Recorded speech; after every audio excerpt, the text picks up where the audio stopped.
नमस्कार मित्रांनो, मी निवृत्ती बनकर. स्वागत आहे तुम्हा सर्वांचं माझ्या पुन्हा एका नवीन व्हिडिओसोबत. तर मित्रांनो, सध्याचं तुम्हाला माहिती आहे सध्या ट्रेंडिंगला कोणता विषय चालू आहे, नसेल माहीत याचीच माहिती मी देणार आहे.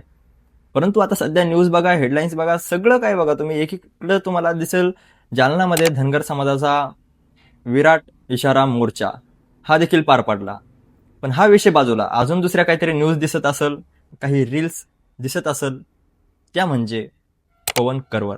हा मित्रांनो, पवन करवर, लक्ष्मण हाके, ओबीसी नेता लक्ष्मण हाके यांचे निकटवर्तीय, यांचे जिवलग, यांचे लाडके असलेले आणि सर्व महाराष्ट्र ज्यांना बारक्या म्हणून ओळखतो असा पवन करवर. मित्रांनो, पवन करवर याच्यावर झालेला आहे खूप मोठा हल्ला. त्याचे हातपाय तोडले गेले, त्याचे डोक्यामध्ये वार केले गेले. खूप म्हणजे सांगासारखा नाहीये, परंतु हल्ला असा झालेला आहे मित्रांनो की फार बेकार. परंतु व्हिडिओ बनवण्याचं कारण म्हणजे असं की सगळ्यांना फक्त ह्याच रील दिसते की हल्ला झालाय बाबा, याला मारलंय बाबा, याला कोणा मारलं, काय मारलं, हे सगळ्या गोष्टी आपल्या समोर येतात. परंतु सगळ्यात मोठा मुद्दा म्हणजे हल्ला झाला का, हा कशामुळे हल्ला याच्यावर केला गेला, हा प्रश्न कोणाच्या मनामध्ये निर्माण झाला असेल, परंतु त्याचं उत्तर त्यांना भेटलं नाही. तेच मी या व्हिडिओच्या माध्यमातून सांगणार आहे. त्यापूर्वी अजून चॅनलला सबस्क्राईब केलं नसेल नक्की करा व बेल आयकॉनला प्रेस करा, जेणेकरून माझे असेच नवनवीन व्हिडिओ तुमच्यापर्यंत सर्वांच्या अगोदर पोहोचत राहतील. तर मित्रांनो, पवन करवर हा व्यक्ती लक्ष्मण हाके सरांचा खूप निकटवर्तीय. तुम्हाला तर माहिती आहे, ओबीसी नेते लक्ष्मण हाके सर यांचा निकटवर्तीय, यांचा लाडका. मित्रांनो, पवन करवर याच्यावर हल्ला का झाला हे जाणून घेण्यापूर्वी याच्यावर हल्ला कसा झाला हे जाणून घेऊया. मित्रांनो, पवन करवर हा धनगर समाजाच्या मोर्चामध्ये, जालन्यातील मोर्चामध्ये सहभागी होण्याकरता 24 सप्टेंबर रोजी म्हणजे काल निघाला होता. हा 24 सप्टेंबर रोजी जात असताना तो माजलगाव सावरगाव येथे एका हॉटेलवरती जेवण्यासाठी थांबला होता. हॉटेलचं नाव बघितलं, नितीन हॉटेल होतं. आणि जेवणासाठी तिथं थांबल्यानंतर त्याला थोडंसं वातावरण तिथलं चित्रविचित्र दिसू लागलं. त्यानंतर पवन करवर हा बाहेर निघण्यासाठी निघाला. मित्रांनो, हा पवन करवर बाहेर जाताच तेव्हा त्याला काही लोकांनी पकडलं आणि त्याच्यावर हल्ला केला, त्याला बेधाम अशी मारहाण केली. हात तोडले, पाय तोडले, डोक्यामध्ये देखील टाके त्याच्या पडलेले आहे अशी माहिती देखील समोर आली.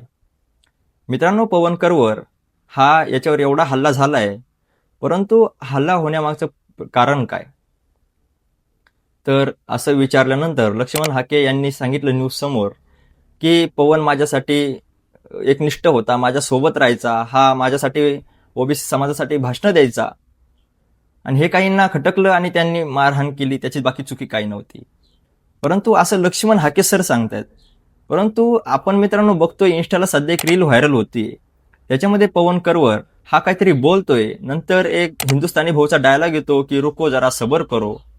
त्याच्यानंतर एक त्याची रील येते, ती म्हणजे बेधाम मार हाणल्याची, ज्याला की खूप मारलेला आहे आणि हॉस्पिटलमध्ये तो काहीतरी त्या व्हिडिओमध्ये असं दिसून येतं की तो काहीतरी शिवीगाळ करतोय, पाटील नाव घेतोय, शिवीगाळ करतोय, काहीतरी आमदाराचं नाव घेतोय, शिवीगाळ करतोय.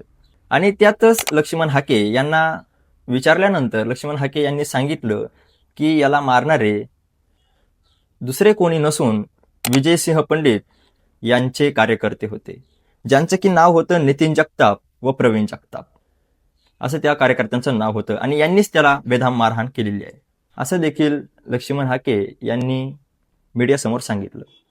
तर मित्रांनो, एवढे जखम झालेली असून, एवढं लागलेलं असून सुद्धा हा व्यक्ती असा बोलतोय, म्हणजे याच्यावर हल्ला तेव्हा सुद्धा झाला आणि आता देखील हल्ला होईल पुन्हा एकदा, असं देखील वक्तव्य हा व्यक्ती एका जागेवर पडून सुद्धा, एवढे हातपाय तोडून सुद्धा हा करतोय. माझा याच्याशी काही वाद नाहीये, माझा कोणाशी काही वाद नाही, परंतु मी एक शब्द बोलतो की आपण जर लोकांच्या डोक्यामध्ये खटकेल असे जर शब्द वापरत असेल, लोकांच्या मनाला टोचेल असे जर शब्द वापरत असेल, आणि ते फक्त एका जणाला नसून काहीतरी आपण नाव घेऊन बोलतो, नाहीतर काहींचा काहीतरी एक उल्लेख करून, त्यांची निशाणी करून, त्यांची काही निशाणी पद वगैरे काहीतरी सांगून आपण बोलतोय, तर ते त्यांना नक्कीच लागणार आणि त्या गोष्टीमुळे हल्ला होईल याची खूप मोठी शक्यता देखील असते.